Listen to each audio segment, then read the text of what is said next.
ছেলে সন্তানের বাবা হলেন রাকিব হোসেন। ভাই ঘটনা কি সত্যি নাকি? চলুন তো দেখা যাক।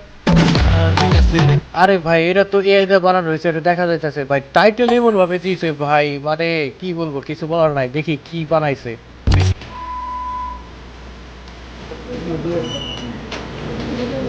কার ভিডিও ভাই এটা? বন্ধুরা, ট্রেলার সবাইকে চমকে দিয়ে ছেলে সন্তানের বাবা হলেন রাকিব হোসেন। তার সন্তান দেখতে কার মতো হয়ে ওরে ভাই, ইতি হোসেনের মতো, নাকি তার মা নুসরাত জাহান অন্তরার মতো।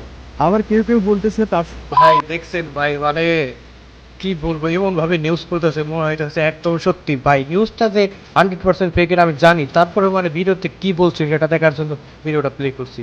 তো একটু আপনারাও বিনোদন নেন। ইয়াসিন হোসাইনের মতো হয়েছে।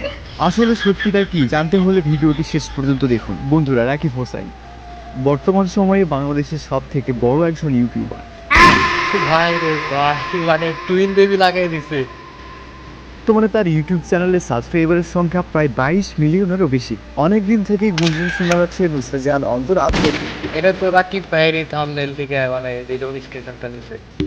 এ বিষয়ে অবশ্য রাকিব হোসাইনও বারবার বলেছেন নুসরাত জাহান অন্তরা প্রেগনেন্ট। সম্প্রতি তারা একটা ব্লগ আপলোড দিয়েছে এই বিষয়ে। এবার সত্যি সত্যি বাবা হলেন Rakib Hossain. Dhaka medical college and হাসপাতালে আজকেই ভোর 6টার দিকে তার ছেলে আরে ভাই এরা এমন ভাবে মানে ভিডিও বানায় মনে হইতেছে ভাই একদম সত্যি। মানে রাকিব ভাই এর কানে কানে এসে বলে গেছে যে আমি বাবা হতে চলেছি।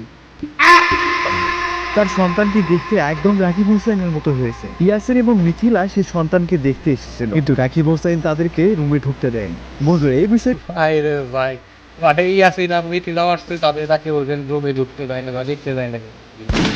আপনারা কিভাবে দেখতেছেন? রাকিব হোসেন কাজটা ঠিক করেছে নাকি ঠিক করেননি? কমেন্ট করে জানিয়ে দিবেন। আর রাকিব হোসেনের সন্তান কি তো গাইস, ভিডিওটা এই পর্যন্ত। ভিডিওটা যদি ভালো লেগে থাকে তাহলে এখন একটা লাইক করবেন, কমেন্ট করবেন। আর হ্যাঁ, আপনি যদি রাকিব ভাইয়ের ফ্যান হয়ে থাকেন তাহলে কমেন্ট বক্সে লিখবেন আই লাভ টি আর